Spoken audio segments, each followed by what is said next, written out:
La réserve communautaire de Palmarin a été créée en 2001. La réserve recouvre pratiquement l'essentiel de la commune qui est composée pratiquement de 5 villages. Et nous avons donc l'entité de l'État qui est représentée par le conservateur. Nous avons aussi donc l'entité de la population, c'est-à-dire de la communauté qui est représentée par un comité de gestion.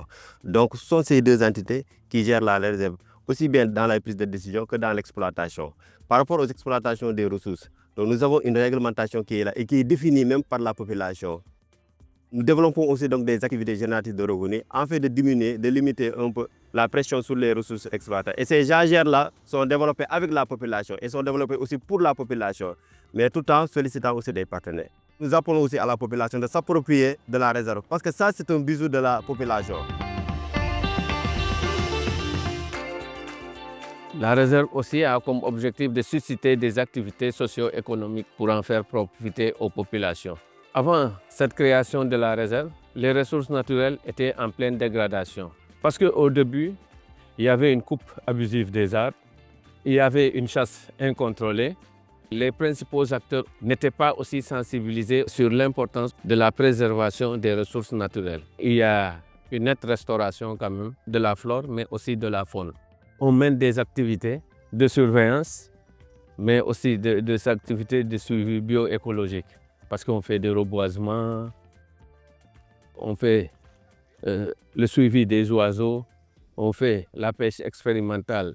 On essaie encore de diversifier les activités, surtout telles que l'écotourisme.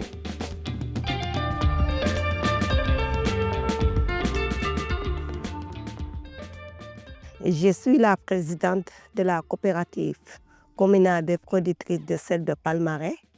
En même temps, je suis éco-garde au niveau de la réserve communautaire de Palmarin. La coopérative est créée le 9 novembre 2023. Aujourd'hui, elle compte 210 membres, dont 205 femmes et 5 hommes. Le but, c'est de regrouper tout le sel de Palmarin. Il y a des intermédiaires qui sont ici à Palmarin ou bien qui viennent d'autres villages, qui négocient le prix et qui gagnent plus que les productrices. Cause pour laquelle on a dit qu'il faut créer cette coopérative communale pour mieux gérer et avoir un bon prix. Donc c'est pour donner aux femmes l'autonomisation.